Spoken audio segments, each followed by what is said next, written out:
대한민국의 저 북계와 중공이 우리나라 2024년 4월 10일 선거에 개입을 할까요? 안 할까요? 100% 합니다, 여러분. 왜 할까요, 저들은? 이재명이를 분명히 당선을 시키려고도 물론 하겠지만 중공에 그 엄청난 업무가 있습니다. 그 업무는 뭐냐? 바로 대한민국의 윤석열 대통령이 한미일 동맹을 정말 완벽하게 이 체결을 해놨기 때문에 이것을 가장 허트려야 될 나라가 어떤 나라입니까? 중공입니다, 여러분.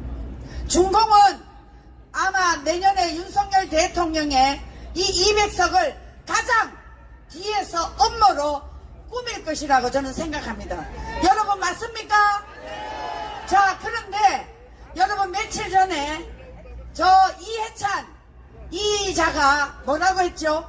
분명히 180석에서 200석이 가능하다는 말을 남겼죠.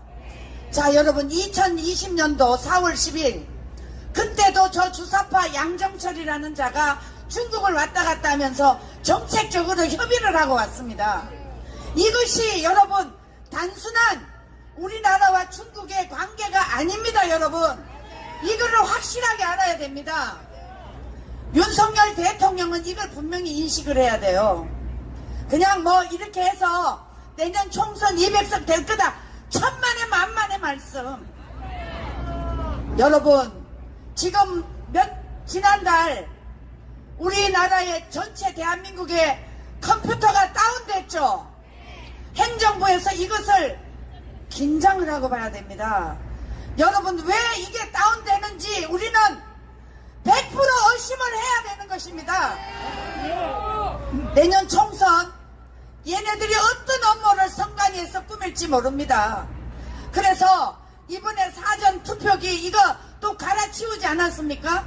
이 갈아치운 이유도 저는 두 가지로 봅니다. 첫째, 지난 4월 10일 그 전 선거, 대선 선거까지 얘네들이 혹시나 부정한 것이 이제 윤석열 대통령이 내년에 만약에 우리가 이길 때는 200석이 됐을 때는 철저히 조사를 하게 될 겁니다. 그래서 이것을 들통 안 나게 하기 위해서 바꿀 수도 있고 아니면 이제 새로운 전법으로 이것을 기계를 교체를 했다고 저는 두 가지 의심을 하는데 여러분 맞습니까? 운동을 오래 해보면 쟤네들이 딱 움직이면 저거 왜 저렇게 할까? 우리는 이미 감을 잡습니다. 그만큼 여러분 이 운동하는 게 얼마나 힘든지 아십니까? 제가 그 통진당 해산시킬 때 2015년입니다. 여러분 한번 보세요. 띄워주세요. 이거 말고 상복 입은 거, 상복 입고 하는 거, 상복. 자, 여러분 제가 가장 두려워하는 게 뭔지 아십니까? 진정한 대한민국의 야당이 필요합니다. 그리고 좌파들도 필요합니다. 그러나 여러분 우리 자유대한민국은 분단국가이기 때문에 이 좌파가 그냥 정책에 반대하는 것은 이해할 수가 있습니다. 그러나 그게 아니고 얘네들은 좌파 플러스 이념적으로 국가를 완전히 무너뜨리려고 하기 때문에 이 공산주의를 몰아내야 되는 것입니다. 여러분 그렇지 않습니까? 자, 우리가 통진당 해산시킬 때 그 상복을 헌법재판소에 가서 6개월을 상복을 입고 비가 오나 눈이 오나 가서 집회를 해서 통진당을 해산시켰습니다. 근데 여러분 그 통진당 해산시킨 이 세력들이 지금 2015년 이후 스물 나와가지고 저 이재명이가 당대표가 되니까 저기에 지금 국회의원에 하겠다고 지금 다 들어왔습니다. 여러분 지금 심각합니다. 여러분 이걸 아셔야 돼요. 그러니까 저는 아니까 잠이 안 와요. 왜? 이 새끼만 목에 쳤지. 그 밑에 세력들은 지금 다 대한민국의 잔재 세력으로 좌파 활동을 주사파 활동을 하고 있는 겁니다. 여러분 이해 가셨습니까? 그래서 지금 전국에 전부 다 빨간 물결을 치고 있고 이번에 지난달에 여러분 그 통진당 잔재 세력 겁니다, 분명히. 그런데 충북의 간첩들을 9개월 동안 잡아놨는데 여러분 재판 2번 받고 다 풀어줬습니다. 여러분 이게 지금 대한민국의 사법부가 완전히 저 586 세력들에게 장악을 당하고 있습니다. 저 주사파 일당들은 무서운 존재입니다, 여러분. 저는 보이지 않게 분명히 어디에 지령을 받는다고 생각하는데 맞습니까? 지령을 받고 있습니다. 그래서 여러분 조직적으로 움직이는 겁니다. 아니 세상에 정가사범이 어떻게 당대표를 합니까?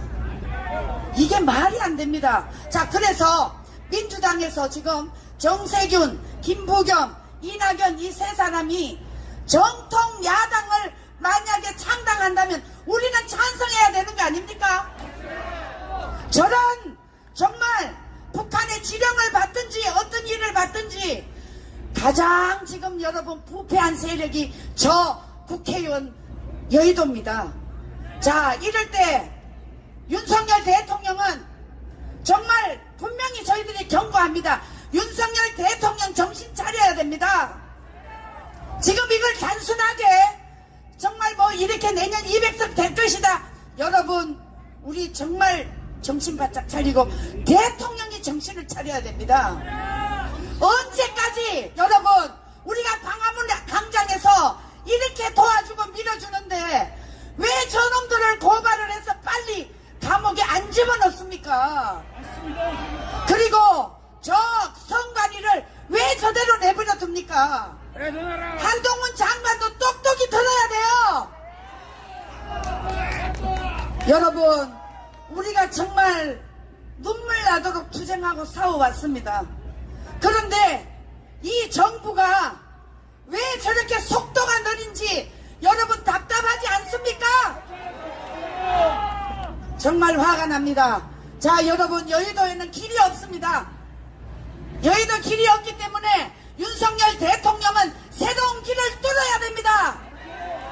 그것은 바로 정계 개편입니다, 여러분. 이 정계 개편은 소수 정당을 만들어서 저 민주당 세력들을 소수 정당을 만들어서 완전히 짓밟아놔야 되는 것입니다. 그렇지 않고는 이 나라의 미래가 암울합니다, 여러분. 자, 그래서 윤석열 대통령에게 우리 한번 호소합시다. 윤석열 대통령은 내년 총선 되기 전에 반드시 저 선관위를 손을 봐야 되는 것입니다. 선관위를 당장 수사하라!